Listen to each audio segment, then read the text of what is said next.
Davison.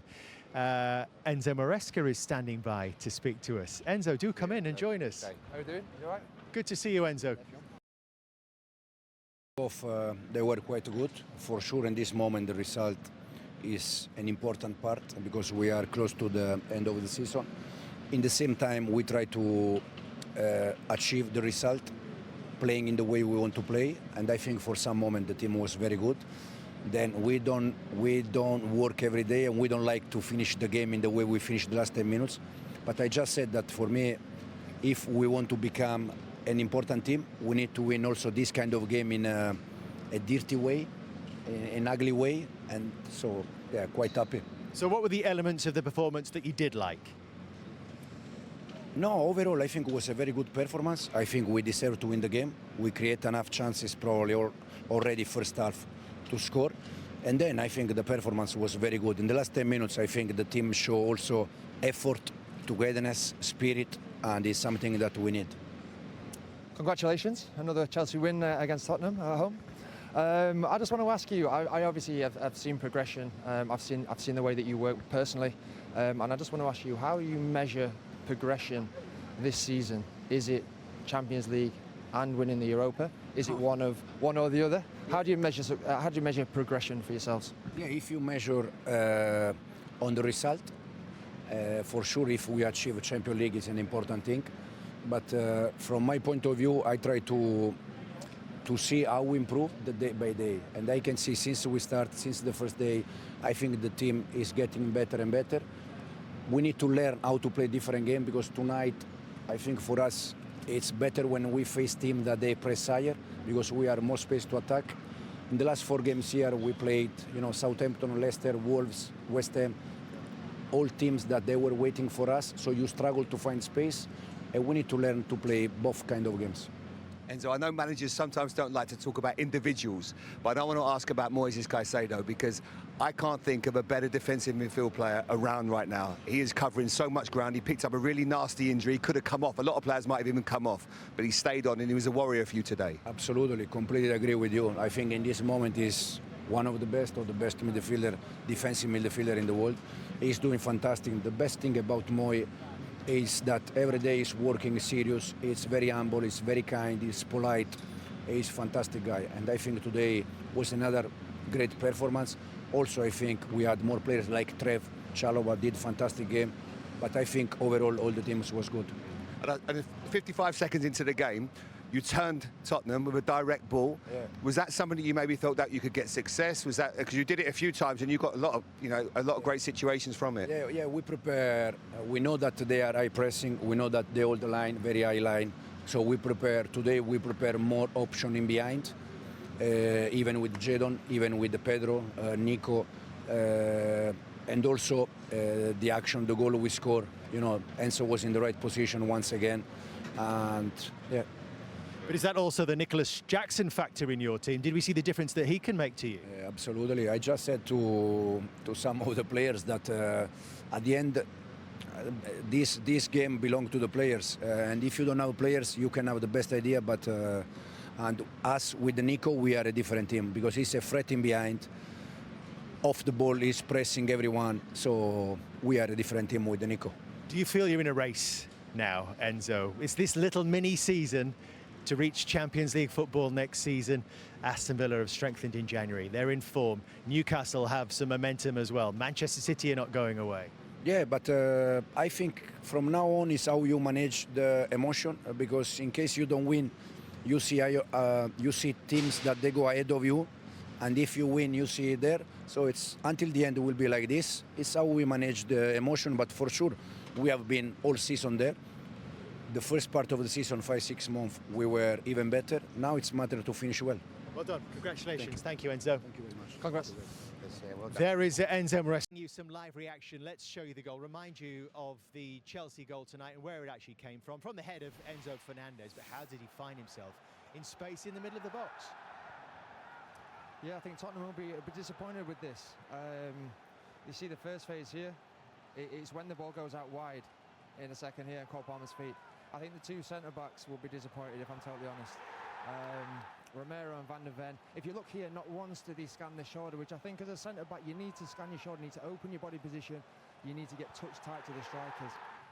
And not once did they look round, so I think they'll be disappointed with that. If Van der Ven turns his shoulder, he sees the run, maybe he can pick him up. So, yeah, it was a poor goal for Tottenham point of view, great goal for Chelsea and a great assist for Cole Palmer. I think you're spot on. I think we talk about scanning in midfield when the ball comes into you, but if you keep your eye on Van der Ven and Romero here, never once do they look over their shoulder. He's made a really cute move, Enzo Fernandez, just got him in behind him, and both of them have got attracted to Jackson. And that's just left Fernandez all on his own. It's a really good header, great cross. Not enough pressure on the ball as well by Jed Spence. He doesn't once try to stop the cross. And then you see a midfielder who's got all the time in the world. Great header, 5 goals this season, assists. It's what we question. He needs to do more of that. And it's a really good goal. It was a big moment as well for Cole Palmer, who hasn't had an assist in the Premier League for almost 24 hours. Levi Colwill is joining the conversation. Okay? Yeah. Levi, good to see you. Congratulations. Thank you very much. Still a bit out of breath. I saw you taking on the fluids as you made your way across the Yeah, yeah, it was a tough one out there, but it meant everything to me, the boys, and the fans especially. The fans are amazing out there. It was lively, wasn't it? It was loud. That was amazing, and they got us through that, I can tell you that. Really? Yeah, definitely. Go on, describe a little bit more about that. How loud it was in there in the last 10 minutes, and it was giving everything. It's giving the Tottenham fans stick everything, and that's what we need. And I'm not gonna lie, that gave us an extra 10 minutes. The runs at the end, the boys were buzzing because of it, and yeah, that was amazing. Did it feel like a difficult game in all? I think we broke them down well at times, and other times we might have been in a low block and we were sitting in, but we felt comfortable. We knew how they play, and we knew how to hurt them. And I think today we played really well, and we could have scored way more chances.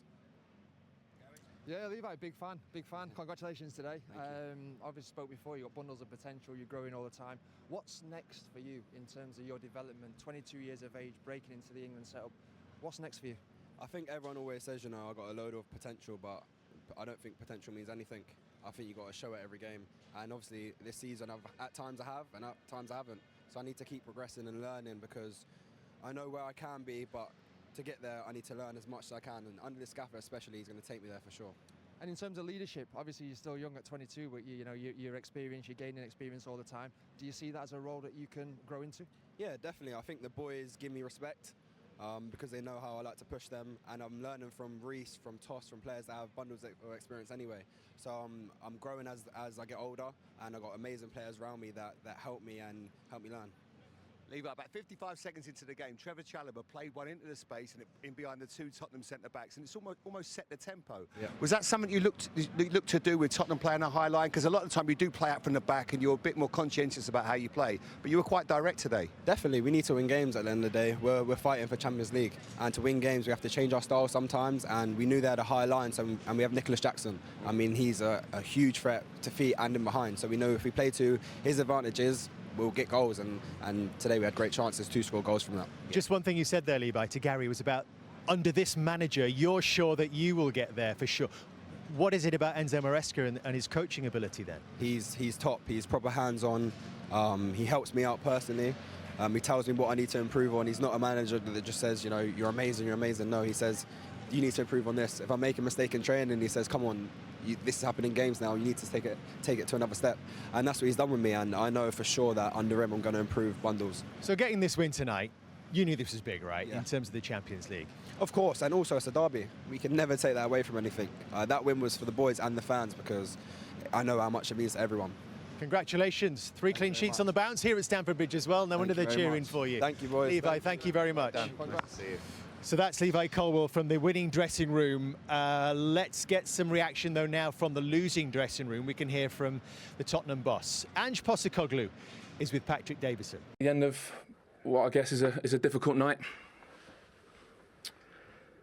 Yeah, difficult night, tight game. Obviously, it's not an easy place to come, and we had to work hard to stay in the game. We let in a disappointing goal, but then sort of fought our way back into the game, and fortunately weren't able to get anything out of it.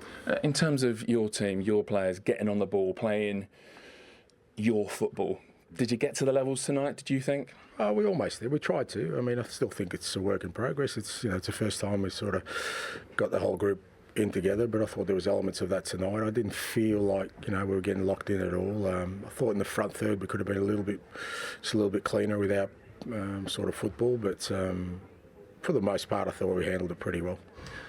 Is part of that then maybe going up another level again? Cohesion, rhythm, these players, a lot of them have been out a while. It doesn't just magically all come back, I guess. Yeah, that's part of the process. I say it's a tough ask coming here anyway, but I still thought there was enough there tonight that shows that we're, the lads are kind of getting back to the level we need to. Obviously, VAR plays its part. There's 2 long delays, 2 goals ruled out. Their one's tight, but I guess factual. I could see you didn't agree with Papsar's goal being ruled out. Just tell us how you saw it. Look, it's killing the game, mate. It's not the same game it used to be. We all sat on our couches last night, watched TV, and I guarantee you, if Jared Gillett was the VAR last night, would have got a different outcome. So you just don't know what you're going to get, and you're standing around for 12 minutes. Just it's killing the game, but no one cares about that. I think everyone loves the drama, the controversy. I'm sure there'll be 24-hour sort of discussion around, and I think that's what everyone wants. They're not interested in really that it's just killing the spectacle of the game.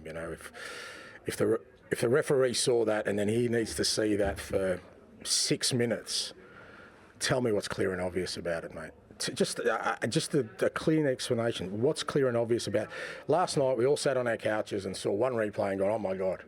Tonight we sat there and we waited for 6 minutes for something that apparently the VAR official Jared Gillett thought was clear and obvious. It's crazy, mate. It's madness, but we accept it. And when you accept something, I guess you have to take the fallout from it. So I guess part of your issue then, or a big part of your issue, is the delay. But do you think that decision's wrong? Look, Pat, you can try and force me into a corner. I'm not trying to force you into anything. You are. Did you think last night was a red card? Was it clear and obvious? Yes, okay. How many minutes did it take this referee to figure out whether it's clear and obvious? In your just basic knowledge of human, vocabulary, clear and obvious, what does that suggest to you? That on the first replay, is that clear and obvious? If you have to watch something quite a few times, is that clear and obvious? No, it's maybe not clear and obvious. I do think it's a foul, if I'm honest. Okay, all right. Well, there you go. So there you go. So the referee didn't see it. He then needs to see it for 6 minutes, but you get the right outcome, so you're happy, and that's why the game's going the way it is, and I guess people like you will continue to be happy sitting on your couches waiting for 6 minutes for clear and obvious stuff. That's fine. I don't agree with it, but that's fine. Fine. What happened with you and the supporters tonight, Ange? Well, no, because they booed the substitutions you made. Yeah. Bergvall for Sarr, and when Sarr thought he'd scored, I saw that you looked at them. You heard the chants. You don't know what you're doing. You heard that? No, mate. I don't know what you're talking about. You don't know. You don't think you looked at the supporters? No, I did. Yeah. I wanted them to be happy, mate. We've just scored a cracking goal, so I wanted them to. I was listening. I wanted them to cheer because they haven't had a lot to cheer about. Fine. So that was nothing to do with the substitutions being booed. If it's a no, it's a no. I've got it wrong. Fine. First time my substitutions have been booed. If you followed my sort of tenure, it's not the first time, and they're allowed to boo. But I wanted them to cheer because I thought it was a cracking goal. Yeah. Okay. Yeah. But look, you said in the week you did an interview with Mark Schwartz, and you talked about losing a large portion of the Tottenham fans. Yeah. Is that what we saw tonight? Do you feel like you've lost some of them? I get it, Pat. You're trying really hard. That's fine. Look, you can pay. Look, you've already decided what the outcome is. My outcome tonight is it was a really tight game. I thought decided by a really poor decision, and apart from that, everyone got through healthy. We got some great minutes into some guys. And we moved to Sunday. Okay. All right. And you saw enough for Thursday. Well, that's because the season hinges on that ultimately, doesn't it? No. We've got to get Sunday first. We've got to go out there on Sunday. I think it's important that we continue to play. Okay. Yeah. Right. Ange, there's no agenda. No, that's fine, mate. No worries. No problem. All right. Thank you. Obviously celebrating a big 3 points at home to Tottenham at Stamford Bridge. It means they're into the top 4 and very much keeps their Champions League hopes alive. Did they do just about enough then for you, Glenn, to warrant the 3 points? Oh yes, tonight, yeah. On that performance over the 90 minutes plus, it was a lot of plus. 12 they did enough. They did enough. They were the dangerous team. They're the ones that created a lot in the first half. And then what the manager did, let's put 3 at the back. Let's put the big guys in because they thought Spurs might launch a few balls in there. Didn't actually do as much as I thought they should have done, right at the death there. But they dealt with everything that Spurs, threw at them. And it was only one chance really, right at the very end, when Johnson got on the outside, crosses it through that 6-yard box where Son might have scored, and Sanchez made a recovery save. Other than that, you can't really say that Spurs created any really other good chance. They really didn't. Chelsea were in control of that game most of the game. Yeah. Half chance from Mickey van der Ven, wasn't it? A little scrappy thing in the penalty area who hits it into the ground. I agree with Glenn. I thought there was one team in control, and that was Chelsea, and they deserved to win the game. What it does do is it continues his stranglehold over Spurs, which is simply incredible at Stamford Bridge. Yeah, you got to forget that now. You know, you can't worry about that. Like we talked at the top of the show, there's one game at a time. It's the Frankfurt game. It's next Thursday. Where are they going to get the confidence? I'll tell you where they're going to get confidence, when they play at home to Southampton. That's where they get the confidence. If they was to lose that game, it's a different kettle of fish, but it's unthinkable. Unthinkable they can go into that with all their players back to fitness now, apart from Kulusevski, for them to lose at home to Southampton on the eve of a massive European tie, which they have to win. Yeah, I think he'll rest a few of them players for Thursday, for Frankfurt. You know, definitely. Van der Ven, he brought him off pretty right at the end there. Didn't want to take any risks with him. No, because it has backfired before, hasn't it? Of course. So he needs to get his number one team, his strongest team out there for the Thursday. Yeah. And let's face it, the squad that they've got, they should be able to go out against Southampton, who are virtually down, playing at home. You should get through that tie, that game and win the game. Well, we'll talk more, I suppose, mid-term in terms of Spurs and Ange Postecoglou, where it leaves him between now and the end of the season. But took Chelsea, 4 minutes of the second half, Glenn, to get the match-winning goal, Enzo Fernandez. How did he find the space to make this header count? Well, what it was, he goes into the penalty area and he's waiting for the ball to go out. He goes out and then he drifts.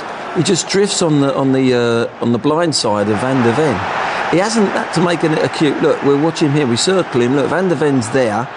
Romero's got Jackson there, and he just makes a subtle little run on the blind side. And if you don't open your body up there as a defender, you don't see him. Van der Ven, for whatever reason, has gone across to Romero's guy.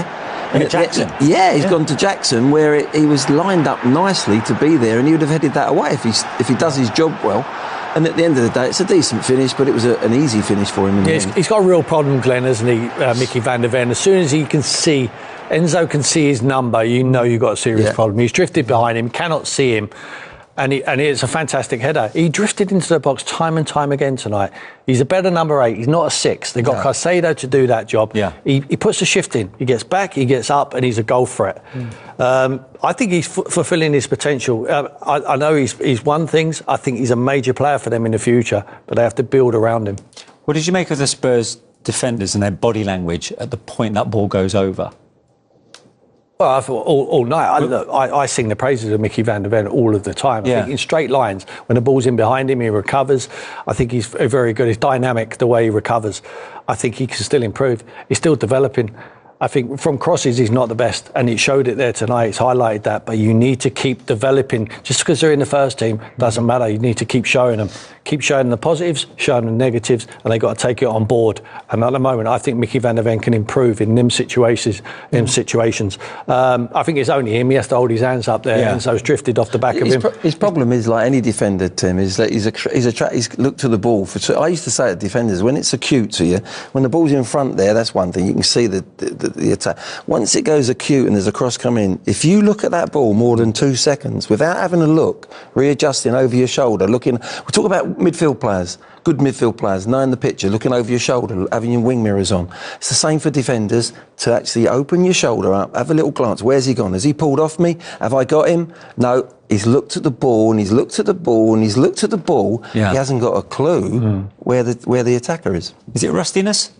Perhaps, yeah. I mean, there was a few of them in there who have not played a lot, but you could say the same for Chelsea as well. They had a few players in there. I mean, he's lasted 74 minutes or whatever, Nicholas Jackson, maybe even longer. Cole Palmer stays in there. I think you can't take away from the quality of the cross as well. He just lends it in there with his left foot, doesn't he? Doesn't just whip it aimlessly across. He knows exactly where Enzo's going to end up, and he puts it on the spot, and it's a good header. 6 minutes later, it felt like the contest was almost put to bed. Moises Caicedo scored this goal, but VAR, of course, intervened, and Levi Colwill was deemed to be offside. Yeah, good use of VAR. You think so? Well, yeah, 100%. I mean, once they've looked here, it's very tight. It's a toenail decision again, which I don't like, and it was a wonderful strike. But, I mean, for the naked eye, it looked like he was just offside. It took an awful long time, but as long as they get to the correct decision, that's what they did. But again, Tottenham clearing it, and there's no one winning the second ball. Caicedo's there again.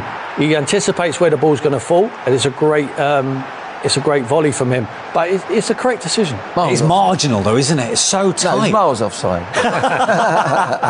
No, I mean, that was good use of VAR, and that's what you need it there for, lines. It just took so long, didn't it? Yeah. It was a crucial decision. It was tight as well, let's be fair. I can't wait for automated offsides to come in. Because just come in, April the 12th? We can get him earlier. Yeah, we can go earlier. But it's so easy and clearer and crisp, and oh, look, it is a toenail. You can see it's a toenail. Whereas that red line, you can't tell if that line's too thick at the moment. Yeah. For us, we're going, maybe it might have gone the other way. But, once that comes in, it's much clearer and it'll be quicker and let the game flow again. In the end, how much better did Chelsea look for having Jackson and Palmer back in the lineup? Yeah, improved them. Well, you've got a vocal point up front, haven't you? Someone who occupies defenders and creates space for others. I think he looked a real threat from the first minute, when he goes in behind them.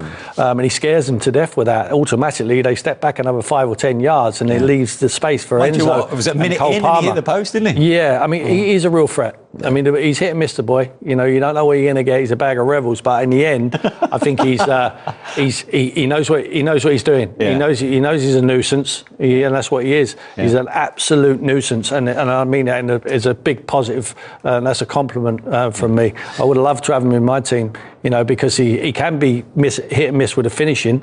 Sometimes he needs to slow himself down in front of goal, but he's a real threat behind. That's a bag of chocolates, if in case anybody doesn't know what they are, but others are available. We showed the clips before the game of what they've been missing. Neto weren't going to do that run when he was playing. No. He was wanting to come towards the ball.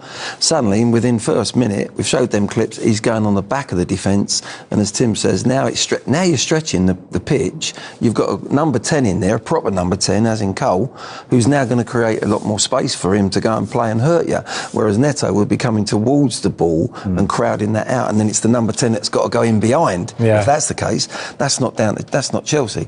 He gave them that little threat in behind, and any defender will tell you that's where they don't want. They don't want that player coming towards the ball and spinning and getting in behind. That's a nightmare for them. I did mention how maybe Van der Ven might have been rusty with the decision making for that header, but considering that Jackson was out for 2 months, I mean, there was no sign of that whatsoever. No, he looked as sharp as anything. Yeah. Actually, I've got to say, he wanted to go in behind. He didn't look really fatigued, where you're thinking, oh, you better drag him off. He protected him. But no, he looked really sharp. Sometimes that happens, Your first one or two, you feel sharp. It's about the third one that you might hit the rail, and the buffers a little bit. But, that's what I'm only talking from my experience. The first one or two, I agree. If you've been out a while, is okay. You get through that. But it's the third one. And they're playing no reserve games these days. No, that's right. Yeah. They just get themselves up. The heart monitors are on. The sports scientists say, yes, Gaffer, he's ready to go. Yeah. They know their bodies more than anyone. The manager has to trust him. He's asked him. He's obviously trusted him to play 90 if he wanted to do that. I thought he played very well tonight. I really do. Yeah. And he certainly signalled his intent so early in the game. Yeah. And I suppose Spurs centre-backs knew they were in for a match-up from that moment on. It's exactly what you want. Just send a message out. Yeah, exactly. That, you can try and squeeze us if you want. We know Tottenham like to put the press on. And if Sanchez gets it out of his feet and hits it long, he goes over the top. It sent a message out that we can play both ways. If you want to go short, we'll do that. We'll go over the top as well. We've got Jackson who's going to threaten him behind. Yeah. Thought he was excellent. Right, let's get some more reaction then on that big win for Chelsea. Pitchside at the bridge for us. Levi Colwill. Levi, thanks for joining us. Well done tonight on a hard-fought win in the end. Yeah, definitely. I think it was an amazing win for the boys, for the fans. It meant so much for all of us, and we're just so pleased to get the 3 points and push on to the next. And how significant do you see that result in terms of your Champions League aspirations? Yeah, definitely. We know Tottenham are a good side, and we've got to take every game like it's the final. And also, it's a derby. This meant so much for us and the fans, and we knew we had to go out there and give them everything. There's this terrible run that Spurs are on when it comes to going to Stamford Bridge, 1 win in 40 in all competitions. Is that something that you players were wary of going into this game, almost as if it's got a hold over these Spurs players? I wouldn't say so. They've got some really good players, but so do we. And here at the Bridge, with that environment, with the fans going crazy, we got that extra push, and it showed today. We were talking about the rivalry between Chelsea and Tottenham and how over the years it just delivers goals and drama, plenty of flashpoints. Was that aware amongst the Chelsea players? Were you all aware of that going out onto the field of play today? No, I wouldn't say so. Of course, it's a derby. Previous times we played against them, of course, we've scored those goals and conceded loads of goals. But I think today, a 1-0 win and a clean sheet has been the best performance we've got against Tottenham recently, or that I've played in at least. I suppose, yeah, you said the clean sheet, as you know, with your defender's hat on. That's the ideal outcome, particularly when it comes against your fiercest local rivals. Yeah, definitely. A clean sheet gives us all the confidence we need, especially in a derby where, you know, the fans are going crazy. It can be a lot going on, but we just got to keep our cool and make sure they don't score and go to the other end and score as many goals as we can. And I think today we created a load of chances, which we could have scored more from, but we'll take the 1-0 win and the 3 points. You're up to 4th now. So what would be the ultimate aim? Is it those top 5 places? Is it all on that, or not in your eyes? We got to push to get Champions League. That's the level we're at. And of course, recently in the last couple of months, we've maybe dropped off. But we need to pick back up now and get the points and take every game like it's a final. And yeah, push for the Champions League spots. And how big a bonus is it to get the likes of Noni back and Nicholas Jackson and of course Cole Palmer? Oh yeah, these players are amazing. I think you see today Nico, he just creates chances out of nothing, and that's why he's such a good player. Noni, when he came on, gave us the energy we needed to pick us up, to get us up the pitch, got fouls, got the fans going, and we all know how good Cole Palmer is, you know, creates everything for us. When we get the ball to him, everyone gets excited, the fans, us, because we know that he's going to cause them a nightmare and potentially score or get assists or give us another chance to get up the pitch. Levi, well done today. Thanks for joining us. Thank you very much. See you later, guys. Chelsea defender Levi Colwill, who's becoming a regular feature now of that centre-back, of that Chelsea defence, isn't he, Glenn? He is. I mean, I saw him when I first saw him at Brighton, when he was on loan down at Brighton. I thought, oh, who's this kid? You know, he looks impressive to me. He's tall, he's elegant, he's got a bit of pace about him, and he's got good use of the ball. And that's when I first saw him. And then obviously he comes now into the He's gonna make a few mistakes. I've seen a couple of mistakes out of him, but you learn very quickly as a youngster. And for me, yeah, he's one that's going to be in that England squad for years to come. Yeah, and can't be easy because he is still quite young. He's not had a regular centre-half partner with him, or even a goalkeeper, which has been chopping and changing of late, which must make a defender's life quite tricky. Absolutely, but he's a regular. You know, I think he's grown. He's got more confidence. He's got a personality about him now. He's got his pal playing. They've called him back from Palace. Trevor Chalobah's in there, 2 academy boys. Obviously got a Reece on the bench. They've got a core of academy players. I think it's really important for any team to have. You can buy the superstars, you can drop them in, but as long as you have your core, they really mean. He said it's a derby. It's the first thing he said. Some of the other foreign players in there, they would have been told it's a derby, but they wouldn't recognise it as much as these boys do. Yeah. He recognised that. He knew it was a huge game, not only for the position in the league where they need to be, but for bragging rights for their fans tomorrow. They're going to have a lot of fun, their fans, with the Tottenham fans. I felt sorry for him. He had a spell where he had to play left back, do you remember? Yeah. They went into a 3 in possession, but in defensive, he was always out playing left back for a long spell, and I'm thinking that ain't doing you any good.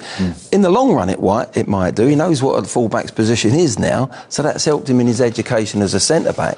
But realistically, his position is perfect. Where he played today, that's where he can progress. Yeah. OK, well, we can head back to Stamford Bridge and this time speak to Chelsea legend, former striker Jimmy Floyd Hasselbaink. Evening, Jimmy. What was your reading then of Chelsea's performance over the 90 minutes? I thought it was a good Chelsea performance. I think they started really sharp with a good chance from Nicholas that he didn't convert it. But I think Chelsea controlled the game without the ball and with the ball.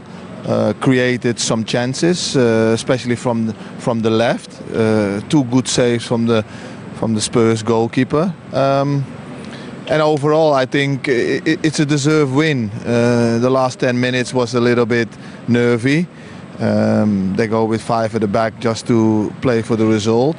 But overall, I think it was a good performance after their last game against Arsenal. You know, I think it was a good performance. Yeah, because they registered the lowest expected goals against Arsenal and clearly showed more of an attacking threat this time round. Talking of which, Nicholas Jackson back in the lineup after 2 months. He looked pretty sharp considering his absence. He's important for the team. He brings a lot of energy. He gives them something else that they don't have. Yes, he needs to get better at converting his chances, but he's creating his own chances a lot of time, and he's putting defenders on the back foot. and that's what they have missed a bit. And yeah, it was important seeing him back. Jimmy, hope you're well, mate. Tim Sherwood. I just want to ask you, you're on the ground there, you can hear. Could you hear the frustration from the Tottenham fans there? Especially towards the end, there was a few changes what Ange made. Yeah, you could hear it. It's not nice. It's not, I think, deserved because the boy that came in, Sarr, was a little bit unlucky with being lucky. He makes a foul, but then he almost scores with a good hit, and it's a good player as well. So it's look, the manager makes substitutions because he thinks that's the best substitution to win the game, you know. So yeah, it's not nice, but yeah, you could hear it, Tim. You could hear it. Finally, Jimmy, you know, winning against your fierce rivals, you've been there for Chelsea. We saw it earlier with that hat-trick against Spurs. What does that do to the confidence in that dressing room going forward? Well, I hope a lot, you know. They can take a lot from the game. They've got Nicholas back, they've got Palmer back. Caicedo was immense today. He's so important for the team. They played some good football here and there. Now, for the rest of the season, they've got to challenge themselves. They've got the challenge to keep this kind of performance up and keep on creating them chances and put them away. What was really good today as well is that they kept a clean sheet, and they haven't kept clean sheets for a long time. If they keep on keeping clean sheets, then you know, you have a much bigger chance of winning games. And successful teams, that's what they do, clean sheets. We also need spectacular goal celebrations. It's not been the same at the Bridge since you left. No. Listen, it was a good day for Chelsea today. Good performance. The place was rocking. The atmosphere was absolutely amazing. They got the 3 points against their biggest rivals, you know, here in London. Well done to them, and now up to the next one. Great talking to you, Jimmy, and thanks for joining us tonight. Thank you, guys. Good to see you. Cheers, Jimmy. Cheers. Thank you. Former Chelsea striker Jimmy Floyd Hasselbank. Time for a quick break on Matchday Live. When we come back, more reaction to come then from Stamford.